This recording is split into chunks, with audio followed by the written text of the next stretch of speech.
Hello, हाय, नमस्कार, जय श्री कृष्ण, राधे राधे। कैसे हो बच्चों? सब बढ़िया? तो शुरू करते हैं। जैसा अपन ने पार्ट 1 में देखा था कि बजालाल शर्मा का एक परिचय, उन्होंने क्या क्या किया था। अभी उनके हाल ही में 6 महीने पूरे हुए, उनकी योजना के बारे में अपन बात की थी, उनके परिचय के बारे में।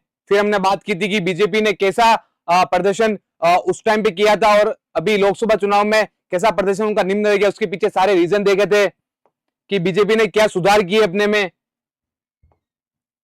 आगे पार्ट 2 में देखा था अपन ने कि कैसे 200 विधानसभा सीट होने के बावजूद 199 चुनाव हुआ, और एक विधानसभा सीट का चुनाव जनवरी में हुआ। उसके पीछे क्या क्या संवैधानिक प्रावधान है, उसके बारे में अपन ने बात की।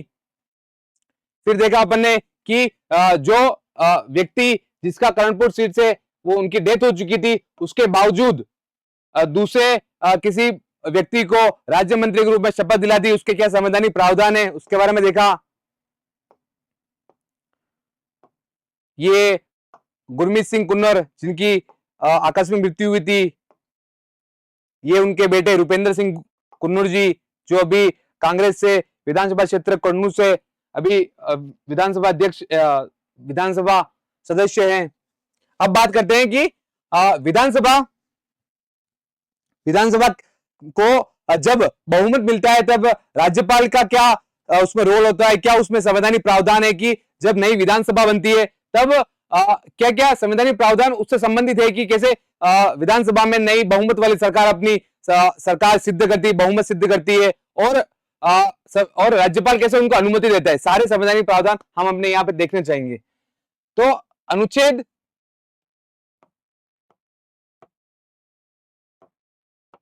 अनुच्छेद 174, यह अनुच्छेद कहता है, इस अनुच्छेद के अनुसार गवर्नर विधानसभा, राज्य की विधानसभा को भंग, विघटित या स्थगित कर सकता है। क्या कहता है ये अनुच्छेद? राज्यपाल राज्य की विधानसभा को विघटित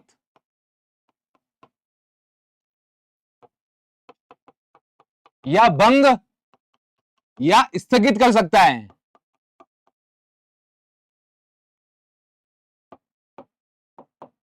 लेकिन इसी के अंदर जो अनुच्छेद अगला 174(2) का सब क्लोज बी यही कहता है कि राज्यपाल अपने विवेक के अनुसार नहीं, और राज्यपाल मंत्रिपरिषद, जिसका मुख्यमंत्री होता है, उसकी सलाह और सहायता के बाद ही वह राज्यपाल राज्य की विधानसभा को भंग या विघटित करेगा।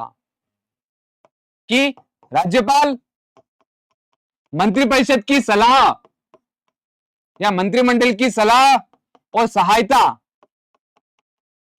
सलाह एंड सहायता के बाद विधानसभा को विघटित या भंग या स्थगित कर सकता है।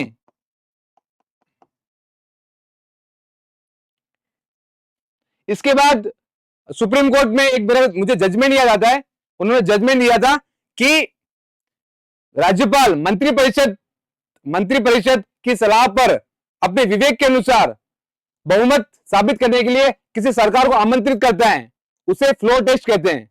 तो सुप्रीम कोर्ट यानी उच्चतम न्यायालय ने फ्लोर टेस्ट की संज्ञा दी थी। सुप्रीम कोर्ट ने इसी आर्टिकल को आगे करते हुए फ्लोर टेस्ट की संज्ञा दी थी। फ्लोर टेस्ट संविधान में इसका क्या प्रावधान है ये देखते हैं। अनुच्छेद 175 का क्लोज 2 क्या कहता है कि फ्लोर टेस्ट के बारे में बात करता है। सबसे पहले देखते हैं फ्लोर टेस्ट होता क्या है। जब राज्यपाल को लगे कि राज्य की सरकार के पास बहुमत नहीं है, तो राज्य की सरकार को विधानसभा में बुलाती है और ये कहती है कि आप अपना बहुमत सिद्ध कीजिए, जिसकी बात अनुच्छेद 175(2) में लिखी गई है। उसमें कहा गया है कि इस अनुच्छेद के अनुसार राज्यपाल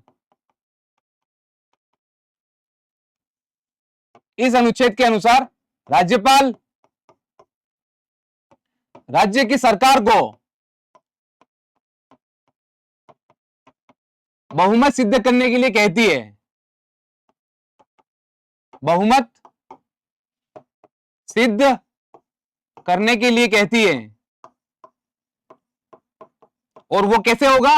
वो होगा फ्लोर टेस्ट के माध्यम से, फ्लोर टेस्ट के माध्यम से, कि सरकार जो वहां पर करंट सरकार होगी वो सिद्ध करेगी कि हमारे सारे विधायक हमारे पक्ष में है, कोई दल बदल नहीं हुआ है और हमारी पार्टी बहुमत की पार्टी है। तो अनुच्छेद 175(2) फ्लोर टेस्ट की बात करता है। यह हमेशा याद रखिएगा कि फ्लोर टेस्ट, सर्वाधिक फ्लोर टेस्ट उसी सरकार में होंगे जहां पर गठबंधन होगा। गठबंधन की सरकार में फ्लोर टेस्ट ज्यादा होते हैं, क्योंकि इसके पीछे कारण है गठबंधन की सरकार यानी बहुत सारी राजनीतिक पार्टियों से मिलकर बनी हुई सरकार, वहां पर फ्लोर टेस्ट अमूमन होता है, क्योंकि गठबंधन की सरकार एक श्री कृष्ण भगवान घोड़ा रथ चलाते थे ना, भगवत गीता महाभारत में 7 आगे घोड़े होते थे, वैसे अटल बिहारी वाजपेयी 1995 में उन्होंने लगभग 23 पार्टियों को एक साथ लेके चले थे, फिर भी वो एक वोट से हार गए थे। वो उड़ीसा के एक गिरधर पियोंग नाम के कोई एमएलए एमपी थे, जिन्होंने एक वोट दूसरी विपक्ष पार्टी में डाल दिया था। उसकी बात अलग करेंगे, लेकिन फ्लोर टेस्ट ज्यादातर किस सरकार में होता है? जहां पर गठबंधन की सरकार है, वहां पर फ्लोर टेस्ट अत्यधिक किए जाते हैं।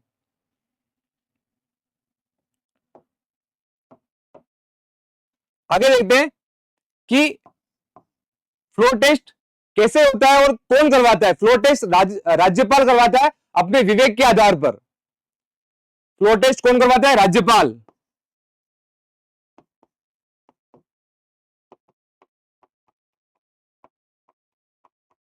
इसमें केस आ जाता है 2022 में। क्या हुआ था 2022 में महाराष्ट्र में? जब महाराष्ट्र में शिवसेना की सरकार थी बीजेपी के साथ गठबंधन करके, तो जो शिवसेना की सरकार थी वो दो गुटों में बट गई थी। एक तो एकनाथ शिंदे की शिवसेना और एक उद्धव ठाकरे की शिवसेना। वहां क्या हुआ था 2022 में, मई के आसपास की घटना है। उसमें जब एकनाथ शिंदे कुछ विधायकों को दल को उद्धव ठाकरे की शिवसेना से अलग कर दिया और उन्होंने अपना बहुमत महाराष्ट्र की विधानसभा में साबित किया। लेकिन उद्धव ठाकरे इस मामले को लेकर सुप्रीम कोर्ट गए। उन्होंने कहा कि मेरे इस्तीफे के बावजूद एकनाथ शिंदे राज्यपाल के पास गए और अपना बहुमत स्वीकार किया। प्रोसेस ये होता है कि जब तक करंट मुख्यमंत्री अगर इस्तीफा नहीं दे रहे तब तक बहुमत साबित हो सकता है, लेकिन शपथ नहीं ले सकता है। तो इसी के रिगार्डिंग अभी सुप्रीम कोर्ट में केस चल रहा है, उसकी टिप्पणी होना बाकी है। तो हम बात कर रहे थे कि फ्लोर टेस्ट कौन करवाता है? राज्यपाल। इसी के संबंध में दो जजमेंट आते हैं, दो सुप्रीम कोर्ट के केसेस है, बहुत फेमस केस है। एक है 2016 का नबाम रेबिया और बामंग फेलिक्स बनाम उपसभापति मामला। ये अरुणाचल प्रदेश का मामला है, 2016 में आया था। इसमें सुप्रीम कोर्ट ने कहा था, इस मामले में नबाम रबिया मामले में सुप्रीम कोर्ट ने, उच्चतम न्यायालय ने क्या कहा? उन्होंने कहा कि जो फ्लोर टेस्ट होगा वो राज्यपाल के विवेक के आधार पर नहीं किया जाएगा। फ्लोर टेस्ट के लिए राज्यपाल को मंत्रिपरिषद की सलाह और सहायता की आवश्यकता होगी। इनडायरेक्टली मंत्रिपरिषद का अध्यक्ष कौन होता है? मुख्यमंत्री। तो मुख्यमंत्री राज्यपाल को सलाह देगा मंत्रिपरिषद के थ्रू कि फ्लोर टेस्ट किया जाना या नहीं जाना चाहिए। इससे स्पष्ट होता है, इस केस से, नबाम रेबिया केस से स्पष्ट होता है कि फ्लोर टेस्ट राज्यपाल की विवेकाधीन शक्ति के अंदर नहीं आता है।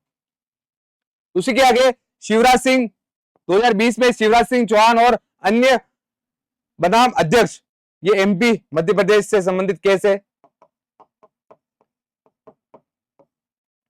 इसमें सुप्रीम कोर्ट ने वापस उसी चीज को दोहराया था कि राज्यपाल के पास विवेकाधीन शक्ति नहीं है फ्लोर टेस्ट करवाने की, वो मंत्रिपरिषद की सलाह और सहायता लेना उसको जरूरी है। ये दोनों टेस्ट फ्लोर टेस्ट से संबंधित है। ये एग्जाम में आप लिखोगे, जिससे इंप्रेशन अच्छा पड़ता है, मार्क्स मिलने की प्रोबेबिलिटी बढ़ जाती है।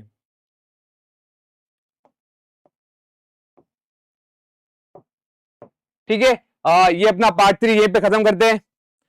और और आप क्या वीडियो देखना चाहते हो पॉलिटिक्स से संबंधित, इंटरनेशनल रिलेशन से संबंधित, जैसे आज G7 किया था, चाहे भजनलाल शर्मा को किया था, वैसे ही हम अलग अलग टॉपिक आप जो कमेंट में बताएंगे वो लाते रहेंगे, चाहे वो करंट से संबंधित हो, चाहे वो कैसा भी हो। अपना ज्ञान का जादुई पिटारा खोलेंगे और उसमें से आपको डीप में डेप्थ एनालिसिस मिलेगा हर एक टॉपिक का। तो आज के लिए इतने रखते हैं। Thank you. जय हिंद, जय भारत।